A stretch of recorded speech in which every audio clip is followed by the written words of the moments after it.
Dhamani. Sababu unajua wakati wa mambo ya usalama ikifika na stability ya nchi, hiyo inatugusa sisi wote. Hakuna serikali, hakuna upinzani, tunataka nchi yetu iwe na usalama na tukae pamoja. Na serikali, mimi nasema hivi nikijua kwamba hakuna mtu ambaye ana uwezo kuliko serikali kujua kila kitu. Kama kuna mtu analipa watu, serikali lazima inajua ni nani analipa watu. Ama namna gani? Kama kuna watu ambao wanabeba rungu kuingia town, lazima serikali inajua ni akina nani. Hawezi kusema eti watu wanabeba rungu wameingia hapo kuvunja maduka ya watu, wameleta na watu wapinzani. Mbona hawajawakamata? Sababu walikuwa huko na polisi wakifanya hayo maneno. Ninyi mnakubali maneno kama hayo? Huo ni uongo. Na hizi ambazo tunaambiwa hapa story za uongo kila wakati, badala ya watu kufanya kazi yao ambao nyinyi mmewapea, kazi yao ni kusema story na uongo kila wakati. Sasa unajua nyinyi wananchi mmeamua na Gen Z mnasema mnataka kazi ifanywe, tuache mambo ya story. Mnataka story ama kazi? Story ama kazi?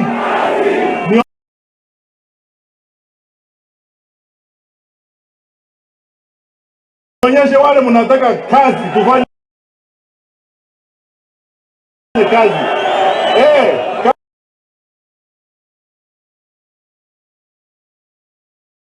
Kazi ya kutumikia taifa la Kenya. Na tunawaambia hawa viongozi wa serikali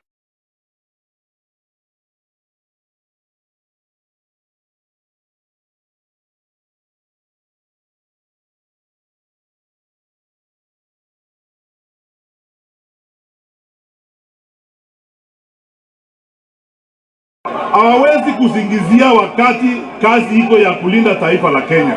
Ama namna gani wananchi? Kwa hivyo matata ikitokea, watu wetu wakiuawa,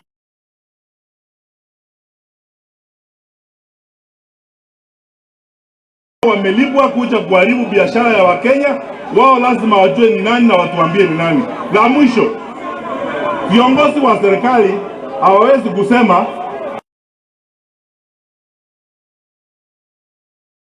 kuna mtu ambaye ana uwezo zaidi ya serikali.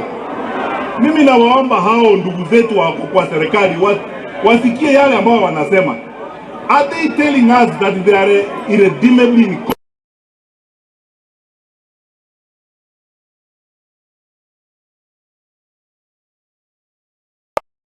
polisi wapelekwe kwa koti?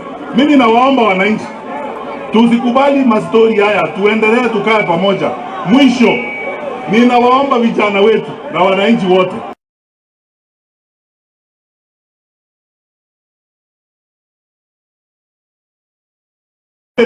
na nchi tarudi kwa serikali inayoaminika. Mnataka serikali inayoaminika? Nionyeshe kwa mkono wale mnataka mabadiliko. Asante sana na Mungu awabariki. Asante sana Mheshimiwa Matiang'i.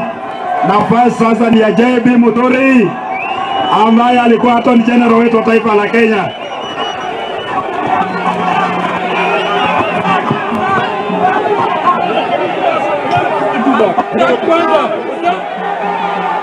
Amen.